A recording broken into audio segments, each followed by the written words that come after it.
Vieni a Matera, è ovvio che salverai questo video per sapere dove mangiare la miglior cucina tipica. Parliamo del primo ristorante nato fra i sassi di Matera circa 35 anni fa e che sorge in questa location a dir poco stupenda. E c'è anche questa suggestiva terrazza panoramica. Ho scelto il menù degustazione ed ho iniziato da una serie di antipasti della tradizione. Uno più buono dell'altro e non può mancare un assaggio dei peperoni cruschi. A seguire le orecchiette con pomodorino fresco, salsiccia pezzente e funghi cardoncelli. Capocollo cotto a bassa temperatura e laccato al miele con scarola, una carne che si scioglieva. Poi un fuorimenù, il raviolo liquido con pecorino di moliterno e tartufo. E anche un secondo extra, le ribs con fondo bruno, con la carne che solo a guardarla si staccava dall'osso, una cosa pazzesca. Si chiude con la mousse di ricotta, cioccolato e fichi su biscotto croccante. Da Austin Matera il menù degustazione costa 38 euro. Il locale è anche pizzeria, nominata tra le eccellenti della Basilicata. Austin da non perdere a Matera.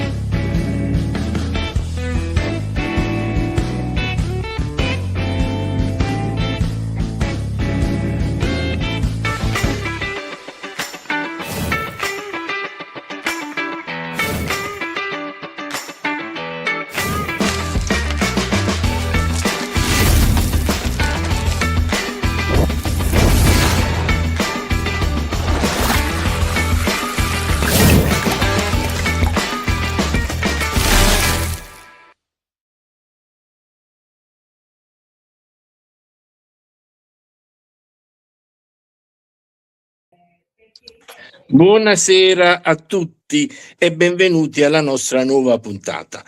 Come sapete, stiamo facendo una serie di trasmissioni nelle quali parliamo di che cosa?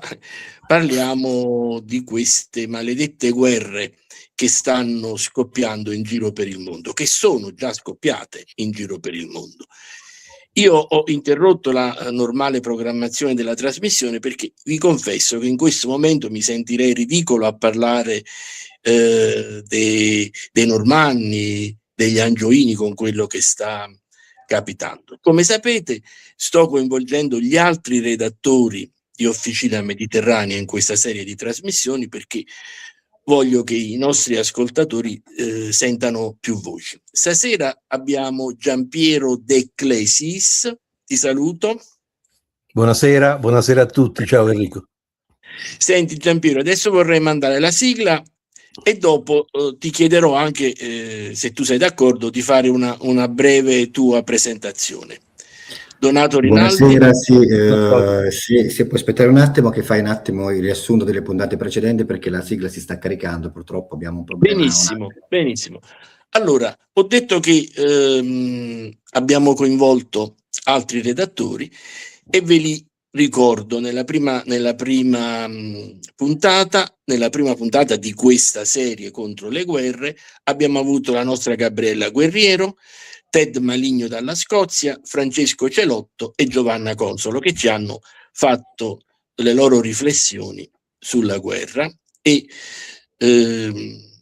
sarebbe anche interessante poi fare una trasmissione finale riepilogando tutto. La settimana scorsa abbiamo avuto Maurizio Scilitani che ci ha parlato del libro di uno studioso, di uno storico del diritto che si chiama Tommaso Greco, nel quale c'è un vero e proprio capovolgimento dei ruoli, un vero e proprio capovolgimento del modo di interpretare il rapporto tra la guerra e la storia.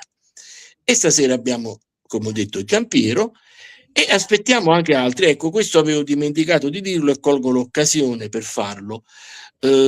Tutti i redattori di Officina Mediterranea che vogliono possono collegarsi, perché penso che il link per collegarsi sia un po' su tutte le nostre chat, e se non sta su tutte le nostre chat, Donato nel momento in cui passerà la sigla lo metterà. Chiunque dei nostri redattori può collegarsi. A me piace molto improvvisare, anche quando faccio le mie serate di lettura, una buona metà della serata è improvvisata. Quindi tranquillamente collegatevi e darete il vostro contributo. Intanto se si è caricata la sigla, Donato può inviarla, se no io continuo tranquillamente la trasmissione. Vediamo Donato che cosa ci dice, cosa sta succedendo in regia. No, non succede niente. Allora Donato ti prego di aspettare qualche altro minuto, perché vorrei chiedere a Giampiero, prima di entrare nell'argomento della serata, di presentarti ai miei spettatori. Magari gli altri delle altre trasmissioni ti conoscono, ma una breve presentazione anche agli spettatori della Storia in Memoria mi sembra dovuta. A te la parola, Giampiero. Grazie, buonasera. Io sono Giampiero De Clesis, sono uno scrittore fondamentalmente che coltiva anche altri interessi, fra cui la pittura. È un'altra delle cose un altro degli interessi che coltivo con grande determinazione da molti anni, e è una autentica passione per la storia. Quindi quando ho percepito la possibilità di seguire e partecipare a queste belle trasmissioni di approfondimento sull'argomento, ovviamente non mi sono fatto scappare l'occasione, perché è una di quelle cose che fa parte fortemente della mia vita, alla quale dedico una buona parte del mio tempo in letture, studi, approfondimenti, per ovviamente puro spirito di passione, puro interesse speculativo. E quindi niente, insomma, siamo qui e direi che se la sigla è pronta la lanciamo e cominciamo a sentire quello che c'hai da raccontare, Enrico. Allora, Giampiero, io aspetto che Donato ci faccia sapere cosa sta combinando. Però possiamo andare, Enrico? Okay. Sì, allora andiamo con la sigla e poi cominciamo la vera e propria trasmissione. Vai Donato.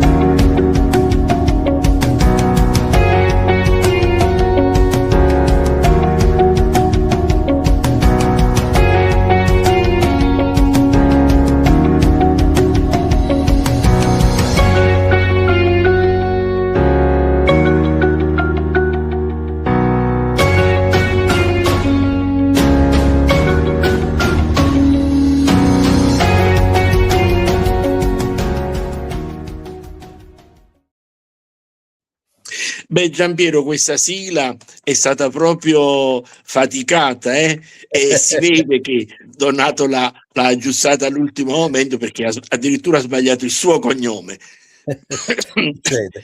È riuscito a sbagliare persino il suo cognome. Senti, Giampiero, tu hai detto che approfondisci temi di storia per conto tuo. E quali sono i periodi che ti interessano di più? Beh, diciamo che io è da un po' che sto lavorando sulla storia degli arabi, sto leggendo libri sulla storia degli arabi, perché ovviamente tutte le notizie anche di carattere geopolitico con le quali ci troviamo a confrontarci giorno per giorno, inevitabilmente accendono l'interesse, su quell'area, e devo dire che dopo un po' ho pensato che fosse giusto che mi mettessi a cercare di capire un po' di più. Cioè, avevo nella testa una gran confusione, e quindi mi ci sono messo con un po' di impegno. Naturalmente adoro la storia romana, come credo che sia quasi automatico per noi italiani, e il mio cuore batte, diciamo, in un altro periodo nel quale il mio cuore batte è quello che va dal 1720 al 1860, ed è inutile di quale parte d'Italia io dica di cui sto parlando, diciamo. È evidente che mi piace anche cercare di scoprire quelle che sono state un po' le vere, non le vere, perché poi la storia è stata ampiamente studiata da gente sicuramente più competente, più capace, più professionale di me, però mi piace, diciamo, riuscire a comprendere tutte le sfaccettature e andare un po' al di là di quello che sono poi, come dire, le narrazioni superficiali che più o meno abbiamo tutti recepito nei periodi della nostra vita scolastica. Beh, Giampiero, oramai le narrazioni fantasiose, fantastiche,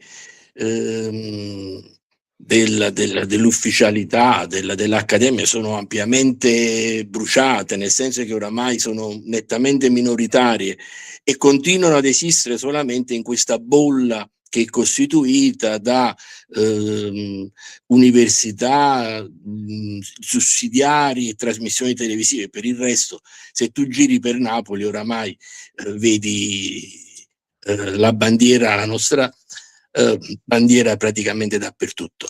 Senti, io specialmente il discorso che hai fatto sul tuo lavoro di approfondimento della civiltà araba e lo tengo in grande considerazione.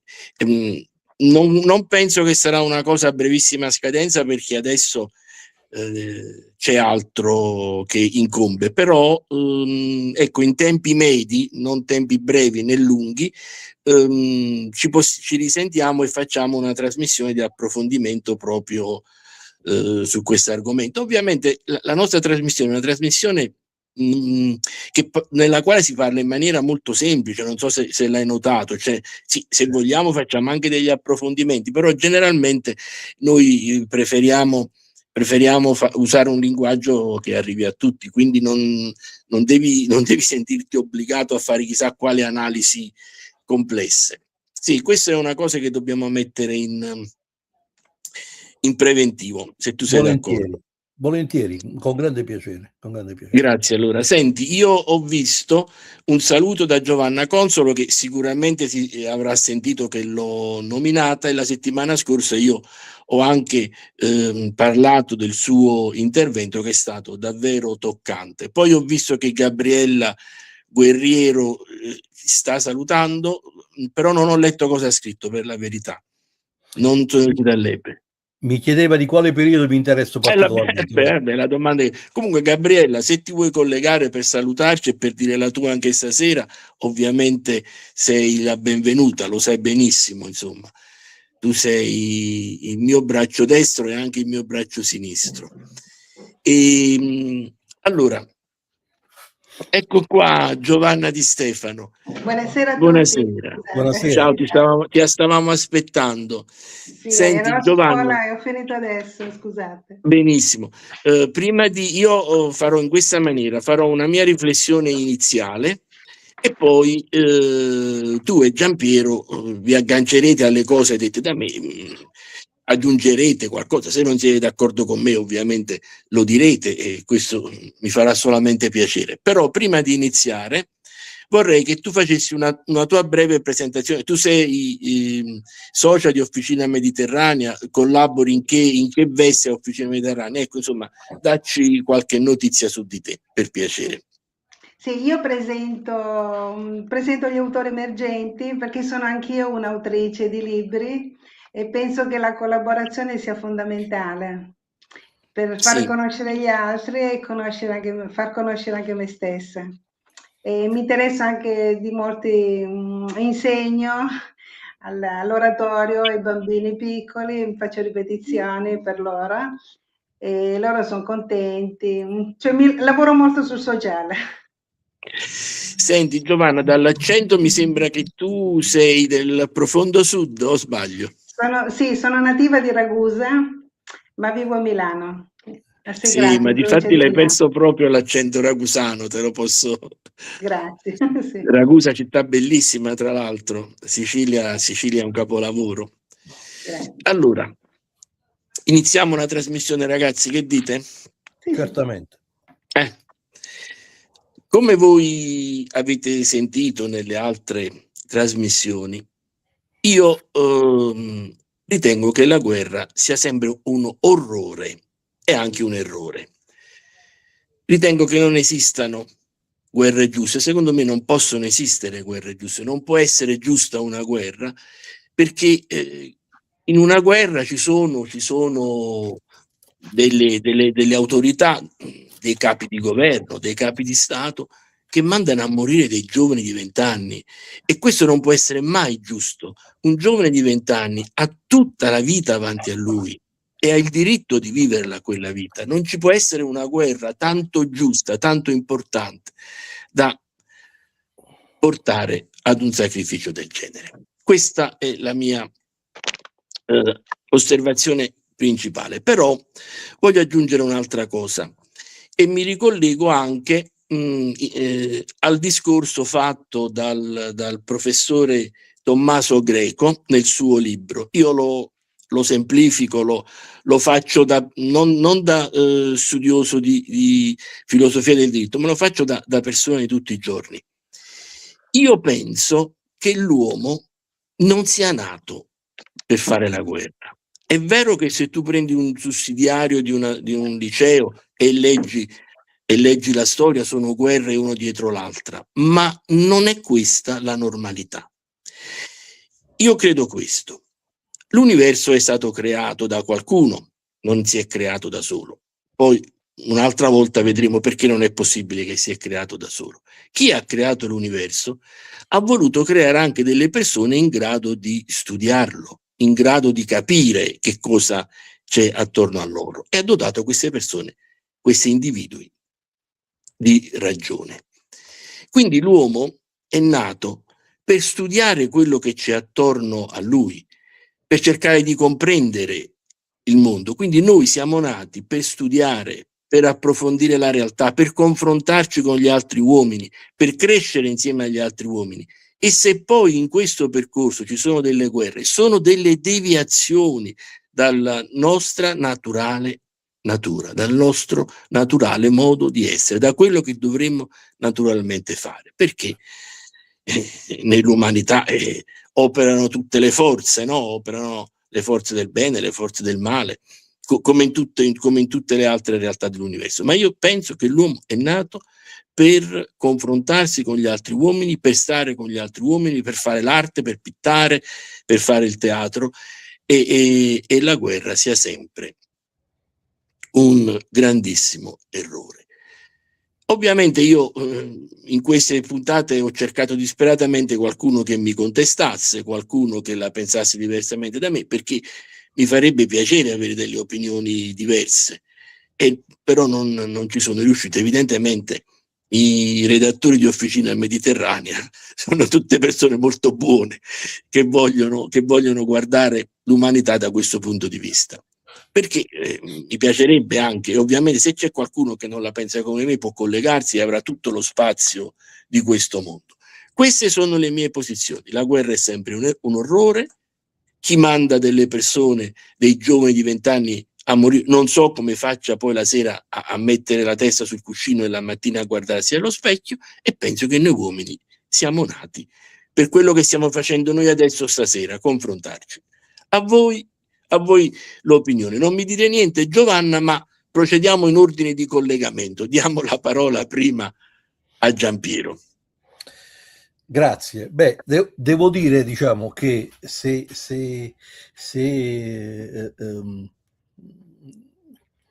come dire, se cercavi una persona che non fosse del tutto d'accordo con te, un po' l'hai trovata. Io ho una visione, diciamo, dell'umanità meno positiva, ecco, di quello che c'hai tu. Probabilmente è vero che siamo una comunità, siamo una razza, siamo una specie che tende a vivere in comunità, però siamo anche una specie gregaria, fondamentalmente. una specie gregaria all'interno della quale le relazioni, come dire, fra di noi si sviluppano sempre attraverso relazioni di forza. E abbiamo fatto dei grandi sviluppi, perché diciamo la realtà dei fatti è che nonostante la terribile sequela di guerre che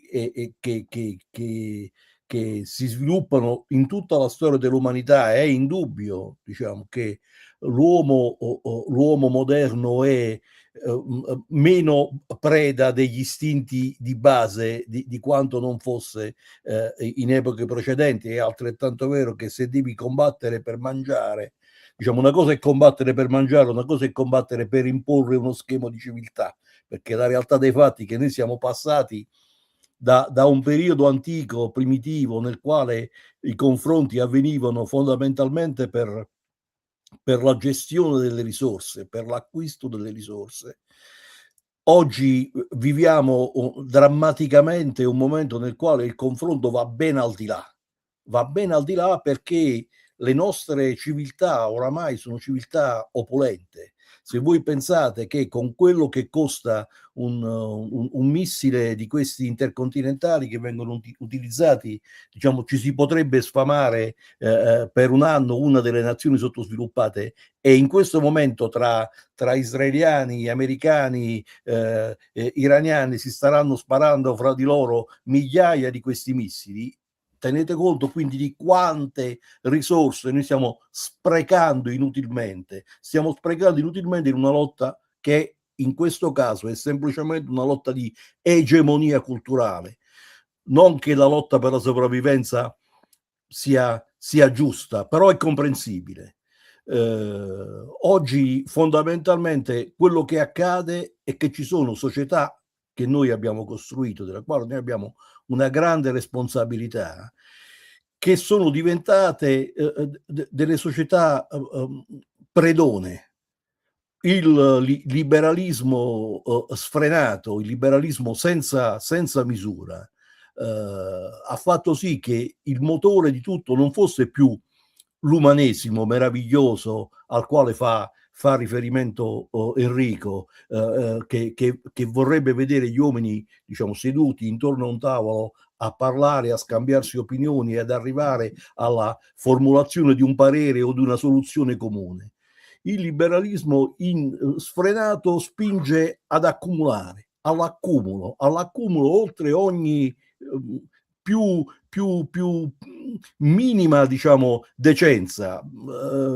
Io ho qui a fianco a me il mio telefono, mi vergogno un po', non ve lo faccio vedere, un telefono aziendale, ed è un telefono che costa una barcata di soldi, assolutamente inutile, perché diciamo io potrei fare la stessa cosa con un telefono che costa un decimo di quello, ed è, diciamo, un oggetto di culto che non serve. Io da me non me lo comprerei, perché la mia azienda me lo dà.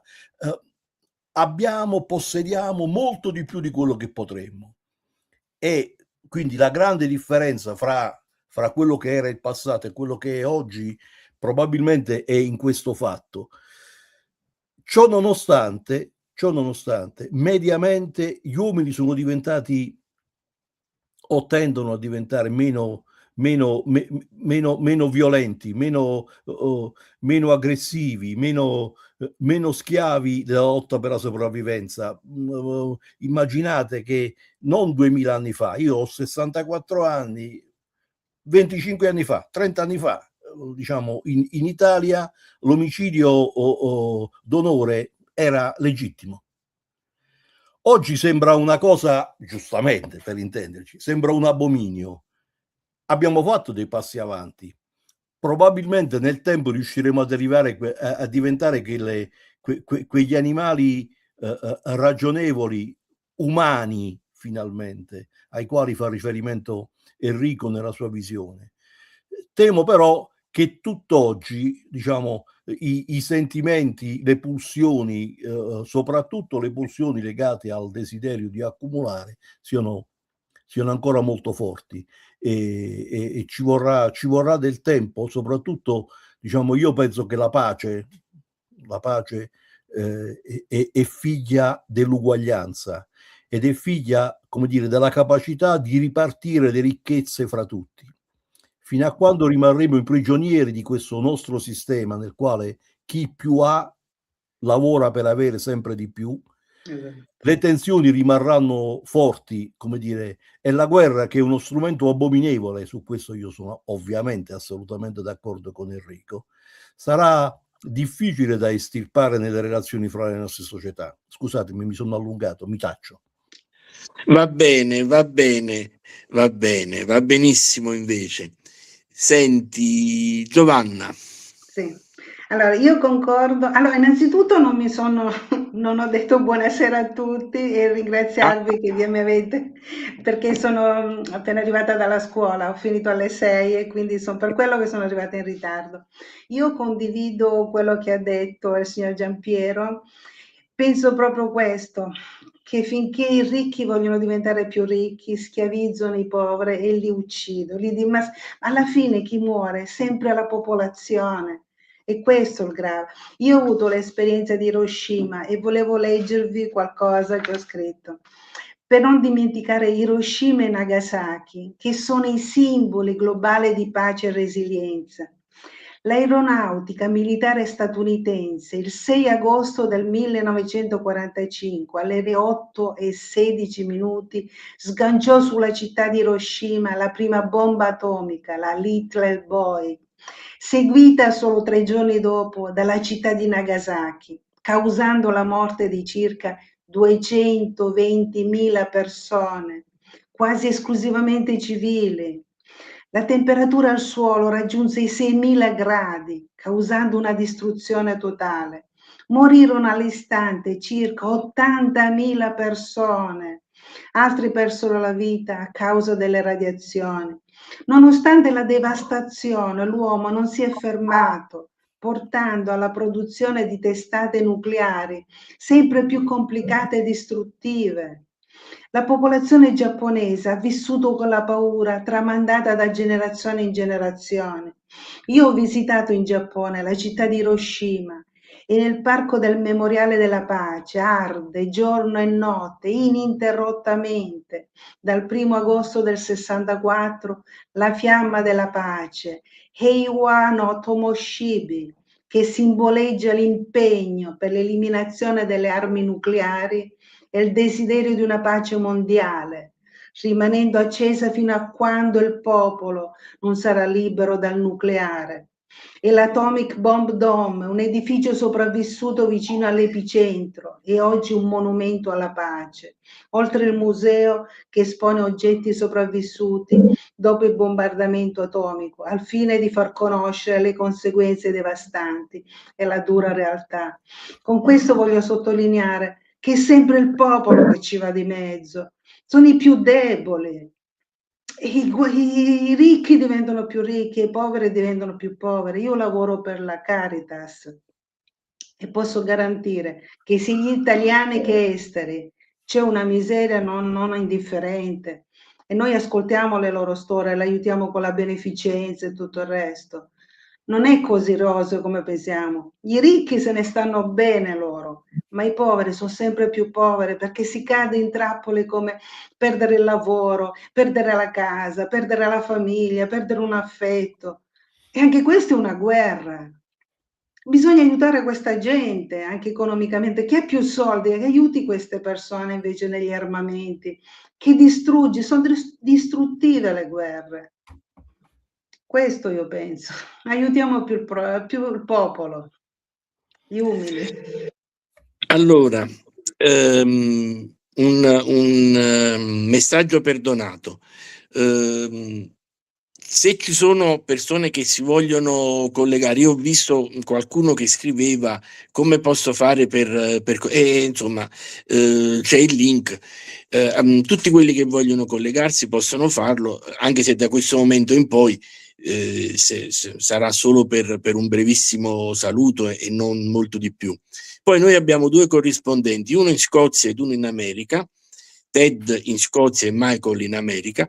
Non so se ti stanno seguendo. Se ti stanno seguendo, mi farebbe molto piacere se si collegassero, perché voglio sapere come viene percepita nei loro territori specialmente quest'ultima guerra, che mi sembra la più pericolosa di tutte. Comunque, ragazzi, su una cosa siamo d'accordo: noi dobbiamo continuare a far capire a tutti che la guerra è un orrore, è qualcosa di abominevole. Dobbiamo farlo con questi pochi mezzi che abbiamo a disposizione. Vabbè, io lo faccio anche nel mondo reale con le azioni che sto facendo con il mio gruppo di poesia, però dobbiamo farlo perché tra un po' comincerà il lavaggio del cervello. Tutte le guerre sono state precedute dal lavaggio ecco, Donato, Michael Santelli, forse allora, non so come, voglio dire una come cosa, a Michael Santelli, soltanto che non riesce a vedermi forse su Facebook, io sotto il suo commento gli ho mandato il link. Se lui guarda i commenti dove l'ha scritto, gli ho mandato il link un paio di volte, sia come Donato Rinaldi che come Officina Mediterranea, quindi basta cliccare lassù. Anche Michael Miele ho visto che anche lui vuole venire, quindi ho già messo il link nei commenti della diretta. Benissimo, grazie.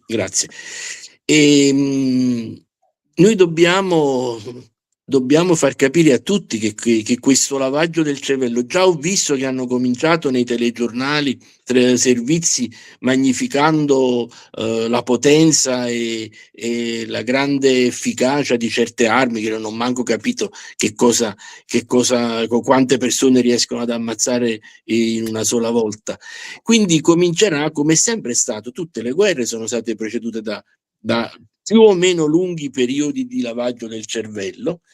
La prima guerra mondiale venne preceduta da quel periodo orribile che viene chiamato il maggio radioso, che invece è tutt'altro che radioso, è un maggio vergognoso, e anche la seconda guerra mondiale è stata preceduta da un bel lavaggio del cervello. Stanno cominciando a farlo, perché poi devono convincere, come diceva Giovanna, la povera gente, e che questa cosa si deve fare, e quindi bisogna accettarla, anche se io credo sinceramente che oggi, ecco, come mi riaggancio a quello che ha detto Giampiero, siamo andati culturalmente un poco più avanti rispetto a 100 anni fa, e oggi tanti giovani, se fossero chiamati, diserterebbero. Ci metto una mano sul fuoco.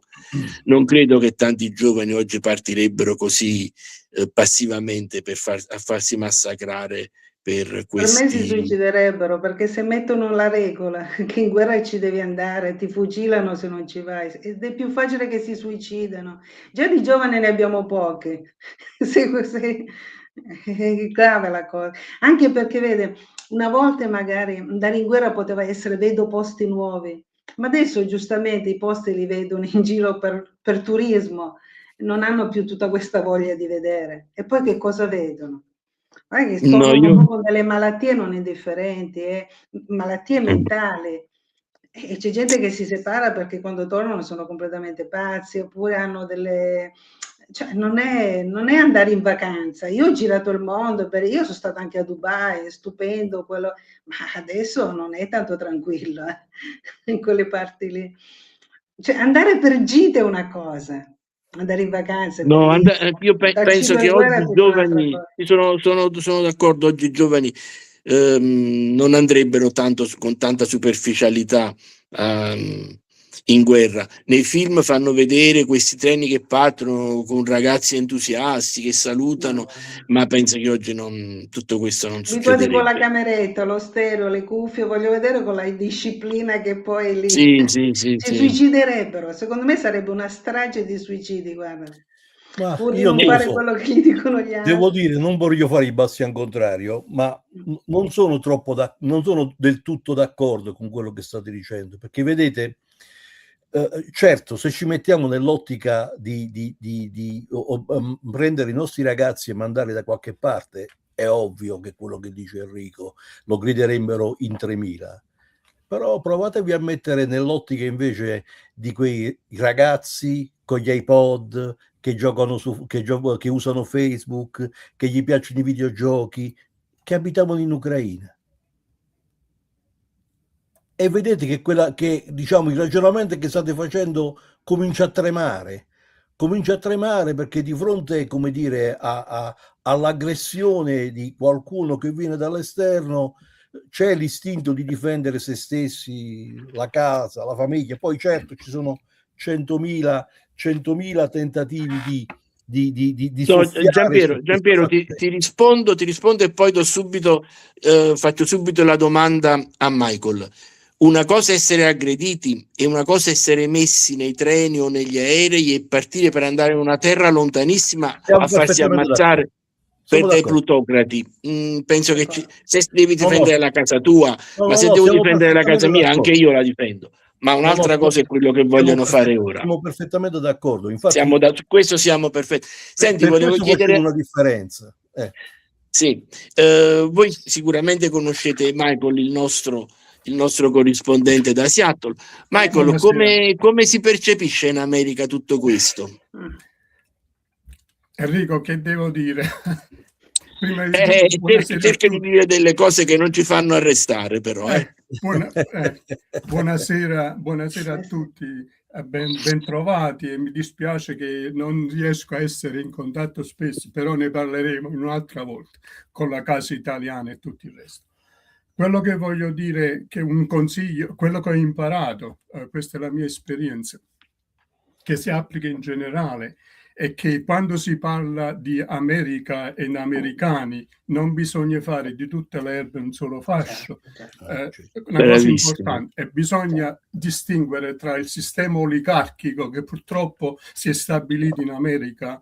I due partiti non rappresentano il popolo americano, rappresentano interessi di classe, di casta, non di classe. Certo. E quindi bisogna avere questo chiaro in mente. Quindi ve lo dico anche perché io ho contatto adesso con un gruppo con molti italiani americani che per loro l'Italia è l'Italia dei loro avi, e quindi c'è tutto un sentimento, diciamo, di stima e amore per la patria lontana, anche di nostalgia se volete, ma anche per capire la propria identità, le proprie radici. Secondo me questa è la chiave. Secondo me avere chiaro in mente la propria identità, le proprie radici, come le radici del sud, per esempio, no? Perché io mi sento italiano, però mi sento napoletano, prima di tutto, è la mia storia che mi ha portato dove sto, per il bene e per il male. O emigrante, o brigante o emigrante, no? Quindi milioni sono diventati emigranti. Che cosa ha a che fare con il discorso di oggi? Il discorso ha a che fare molto, secondo me, perché la storia non ce la raccontano. Non ce la raccontano e ci dicono bugie. E su queste bugie poi si creano eventi dopo eventi dopo eventi che portano a disastri. E la storia si dimentica, no? Quello che diceva anche lei, adesso non ricordo il nome, la bomba nucleare in Giappone. Oggi sono 8 nazioni o 10 nazioni con bombe nucleari. Immaginate un po' il caos generale che si può generare. No, arriviamo un momento alle elezioni, al presidente corrente americano. Io sono convinto che gli errori politici esterni in politica estera americana sono la riflessione degli errori interni della politica americana, perché il sistema è tale che non dà alla gente la scelta di una persona giusta, va bene? Se ricordate le ultime elezioni del presidente americano, scusate una cosa, ma che scelta fu data al popolo americano? Se vi faccio vedere la scheda elettorale dei partiti che si sono presentati alle elezioni presidenziali, ci sono 10 partiti che si sono presentati. Avete mai sentito parlare degli altri 8? No, perché un sistema così costruito. Quindi per me una spiegazione per il fatto che Trump sia presidente è il fatto che è una specie di rottura contro il sistema precedente, contro la gestione del cosiddetto Partito Democratico. Questa è stata la reazione, capite? E non c'era altra scelta, perlomeno legale, altrimenti bisognava andare in piazza. Ora, dico questo malessere, questa repulsione, e quindi molta gente è contro questa guerra in Iran, anche i militari sono contro, perché sanno che l'Iran, per esempio, non è l'Iraq o non è la Siria, è tutta un'altra storia. E qual è lo scopo di questa guerra? Nessuno lo sa, se non queste manie di grandezza e queste decisioni stupide, fatte solo per interessi della casta. E gli americani, molti americani questo lo sanno, l'hanno capito. Qual è la soluzione? Io non lo so e molti americani non lo sanno. Qual è la soluzione legale? Sarebbe cambiare il sistema elettorale americano, cambiarlo radicalmente dall'interno all'esterno, per avere più scelte, per avere più possibilità, per avere un dialogo democratico, perché questa alla fine non è una democrazia, è un'oligarchia. E perciò abbiamo questi problemi che si ripetono, e questa è la colpa non solo dei repubblicani e di Trump, ma anche dei democratici. Ma scusate, Clinton che ha fatto? Obama che hanno fatto? Hanno continuato a bombardare, hanno continuato a creare il caos nel Nord Africa. E concludo, è l'Europa che fa. Voglio dire un'altra cosa, e concludo, Enrico, perché perciò mi piace quello che Enrico fa, perché Enrico parla della nostra storia, dell'unità, cosiddetta unità, e spiega le cose, spiega che tutti gli italiani dovrebbero capire, soprattutto quelli che vivono a nord, perché facendo così si avrà una nazione coesa e una nazione che rispetta la propria storia nel bene e nel male. Quindi che volevo dire? L'Europa, per esempio, e si critica, per esempio, pure Meloni, spesso mi vedo la televisione italiana, è l'unica cosa, è l'unica crisi, è l'unica critica, è questa Meloni che non funziona e tutti. Ma perché la gente non si chiede? Perché siamo arrivati a questo punto? E qual è la posizione dell'Italia e dell'Europa nei confronti della politica americana? C'hanno qualcosa da dire o no? Silenzio. Capite qual è il discorso? E poi concludo.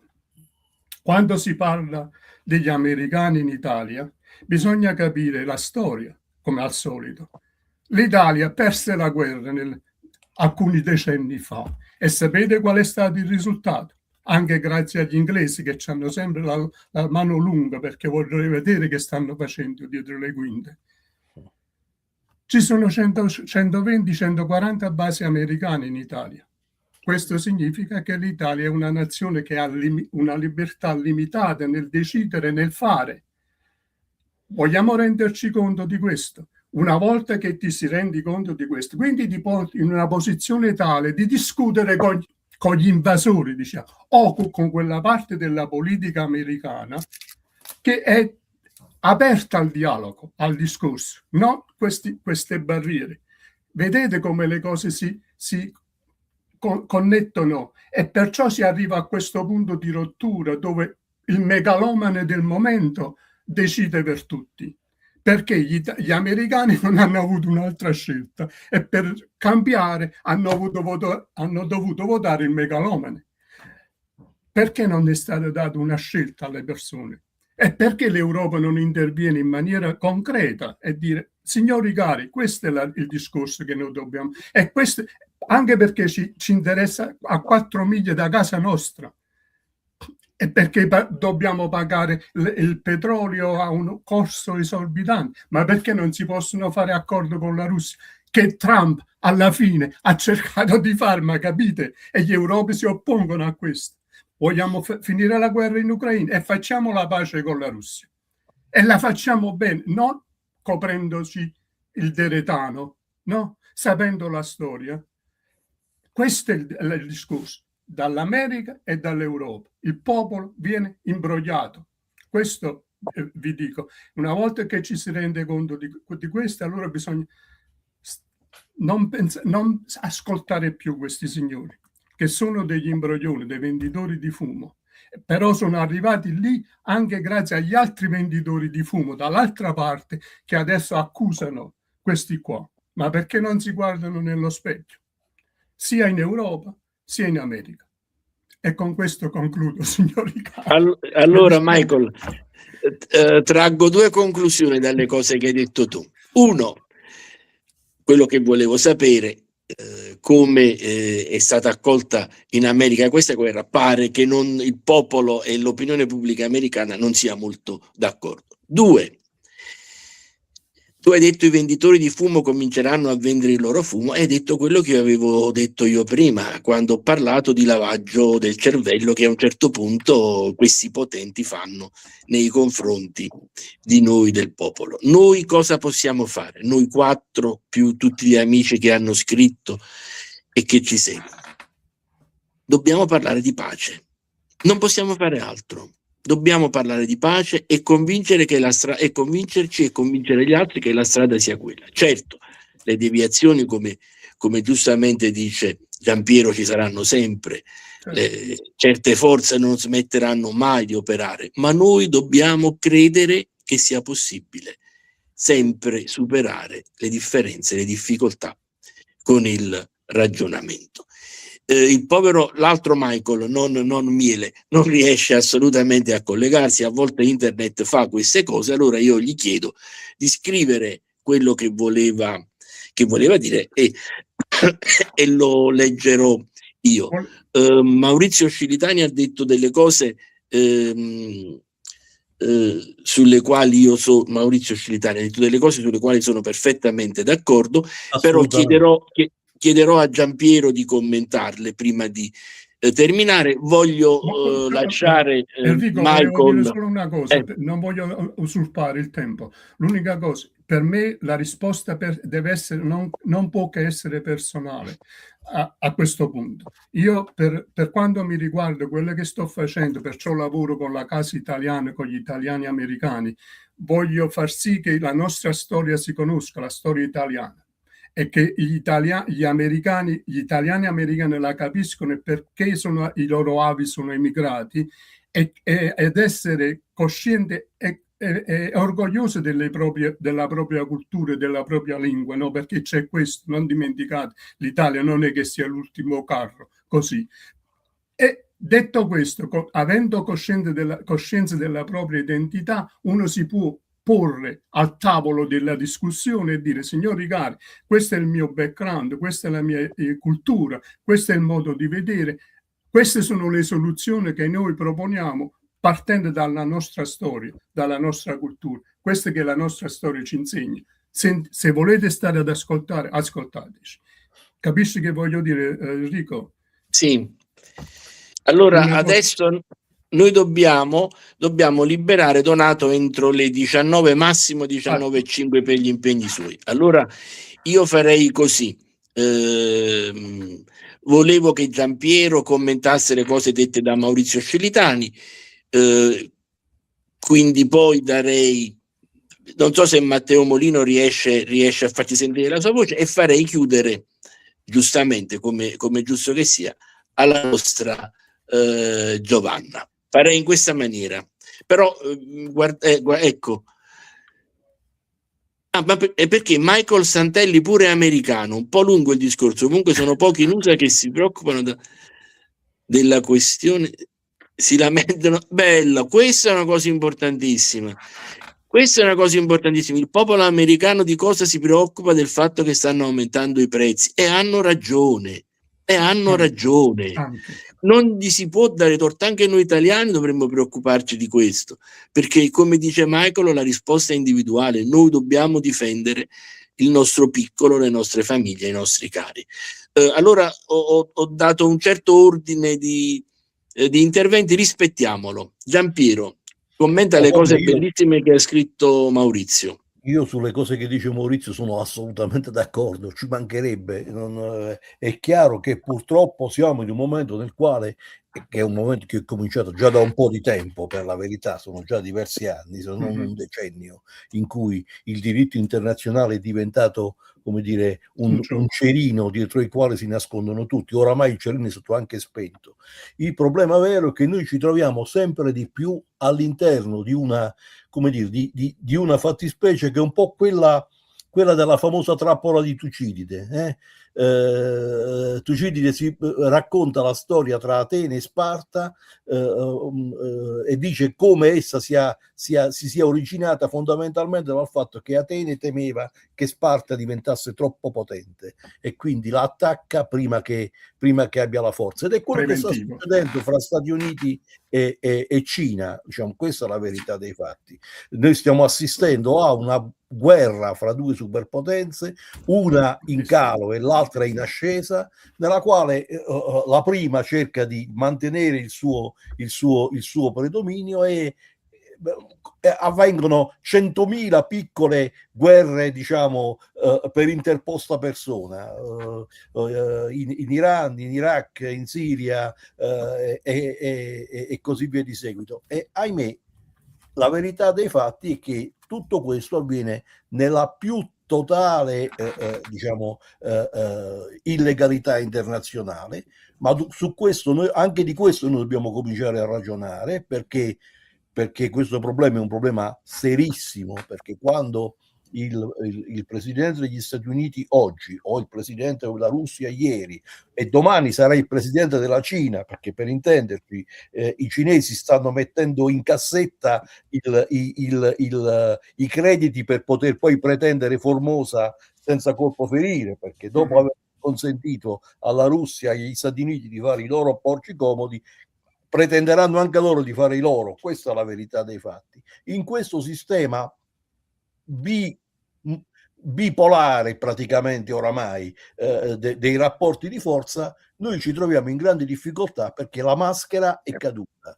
Mentre Clinton, Obama mettevano su quella bella mascherina per dire noi siamo legalitari, facciamo una bella riunione sull'ONU nel quale tutti gli alzavano la mano e dicevano sì, questo signore è semplicemente più rozzo, diciamo più basic nel suo modo di esprimere, si è tolto la maschera e dice scusatemi, levatevi da mezzo, qua il più forte sono io, si fa come dico io e basta.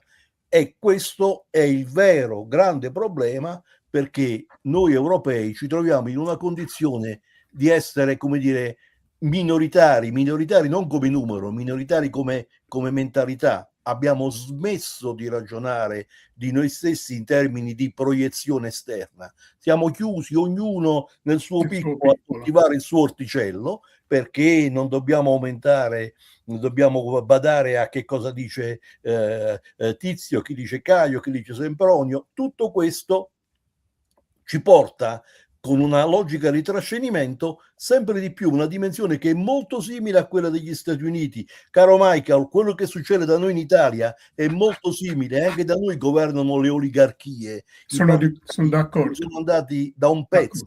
Abbiamo gente che ha soldi, chi ha i soldi viene eletto e determina le politiche in funzione dei suoi interessi. Questo è quello che sta succedendo da noi, sta succedendo da voi e ahimè temo stia succedendo in gran parte per l'Europa occidentale.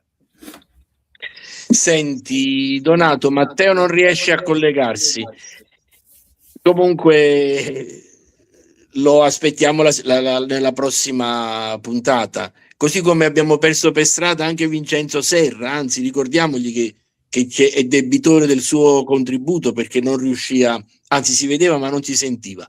Io lascerei la chiusura alla nostra Giovanna Di Stefano. Sì. E io penso io penso questo, che appunto parlando, io sono di origine siciliana e mi dispiace che la mia terra è piena di basi, perché io la mia Sicilia la voglio per il turismo, perché è ricca, si arricchisce col turismo, lavorando bar, ristoranti, e invece con la guerra si impoverisce. La distruggiamo, ma distruggiamo tutto il mondo. Io ho girato tutto il mondo, è bellissimo. Perché? Perché le guerre devono arricchirsi i ricchi, devono impoverire sempre i poveri? Hanno diritto i poveri di vivere. E il turismo è fondamentale, le guerre le distruggono. Io sono stata anche a Mosca, stupenda Mosca. E adesso provo ad andare a Mosca, non ci va nessuno. Cioè, è la gente che poi muore di fame. Le guerre sono per arricchirsi i ricchi e impoverirsi ancora di più i poveri. E questo è il negativo della guerra. Non fanno morire. Questo è l'orrore della guerra. Per l'egoismo dei ricchi che vogliono diventare più ricchi? Sì. Questa è la guerra. Sì, devo una risposta a Michael Santelli. Innanzitutto lo ringrazio perché in due righi ha aperto la mente a tutti quanti noi, in quei due righi nei quali dice: guardate che qua in America la gente si preoccupa poco della guerra, si preoccupa di più dell'aumento dei prezzi. Lo ringrazio molto perché ha fatto un'osservazione e forse ha detto una cosa che in 3 settimane noi non eravamo riusciti a dire. E poi ci chiede chi preferiamo che governi il mondo. Ognuno di voi darà la sua risposta. La mia risposta è nessuno. Non voglio né la Russia né la Cina né l'America che abbiano il controllo. Non ricordo come i termini che usa lui, ma io insomma la mia risposta è questa: non voglio nessuno che comandi sugli altri. Per me ognuno deve comandare in casa sua e basta. Non so se voi siete d'accordo con me, ma penso di sì. Assolutamente. Immagino. Non Sì. deve esserci il dominio Certo. degli altri Non ci deve essere nessun sugli dominio. altri. L'unica cosa che devo dire però nei confronti della Cina, della Russia e dell'America, l'Europa è così frammentata. Sarebbe l'Europa la risposta, no? Sarebbe, perché questa è la ragione per cui l'Europa fu creata dopo la seconda guerra mondiale, quando i politici avevano i cosiddetti e che avevano una visione. Ma l'Europa è così frammentata, l'Italia stessa è frammentata. Che speranza c'è? La speranza sarebbe quella, un'Europa unita, magari federale, dove la gente si possa evolvere e possa avere una voce nei confronti della Cina e della Russia e degli Stati Uniti. Però questa è la situazione. Io non mi aspetto che gli Stati Uniti o la Russia o la Cina comandino con la loro bacchetta, no. Io lo rifiuto, anche vivendo negli Stati Uniti. Lo rifiuto, non è questa la soluzione. La soluzione è nazionale, anche nazionale, guardate bene, non nazionalismo. Bisogna essere coscienti della propria nazione, delle proprie radici, della propria storia, altrimenti che ci serve la storia e la nostra cultura se non proponiamo cose diciamo intelligenti, invece di dare ai venditori di fumo la responsabilità di decidere per tutti noi. Questa è una cosa difficile, però secondo me è l'unica strada. Non dare agli altri la responsabilità, ma perché pensate che i cinesi andranno a fare gli interessi dell'Italia? Non ho capito. O dell'Europa, o chi? Capite che voi, o come gli Stati Uniti, l'oligarchia statunitense, siamo chiari. L'oligarchia statunitense non ha a cuore gli interessi dell'Italia, per esempio. Se ne fregano, capite? Come non ha a cuore gli interessi del popolo americano, se ne fregano. E questo è il problema. Io ringrazio tutti e spero, ma ne sono convinto, che i nostri ascoltatori siano riusciti a cogliere un po' tutti le nostre riflessioni e a cogliere quelle piccole differenze che ci sono tra noi.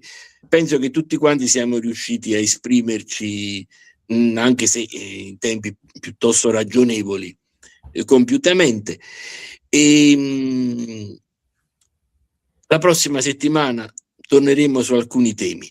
Il sottotitolo di questa settimana era La guerra vista da lontano, ed è così, noi questa guerra la vediamo seduti sul divano di casa nostra. Il sottotitolo della prossima settimana sarà, il titolo sarà sempre La bomba e il suo contrario, il sottotitolo sarà Ma a cosa serve questa storia? Oppure non so, poi vedrò a cosa serve la storia? Serve la storia? Vedremo, insomma. Questo sarà il sottotitolo della prossima settimana, quindi preparatevi su questo sottotitolo e vi aspetto tutti anche la settimana prossima, alla prossima puntata. Ah, che bello Michael, sei nato in un posto meraviglioso. Corigliano Calabro è un posto spettacolare, bellissimo, bellissimo, pieno di monumenti, pieno di opere d'arte. Va bene ragazzi, Buonasera a tutti. facciamo un giro di saluti. Arrivederci a tutti. Arrivederci a tutti. Grazie Buonasera. di averci ascoltato. Buonasera, alla prossima. Ciao a tutti. Ciao. Buonanotte a tutti. Buonanotte.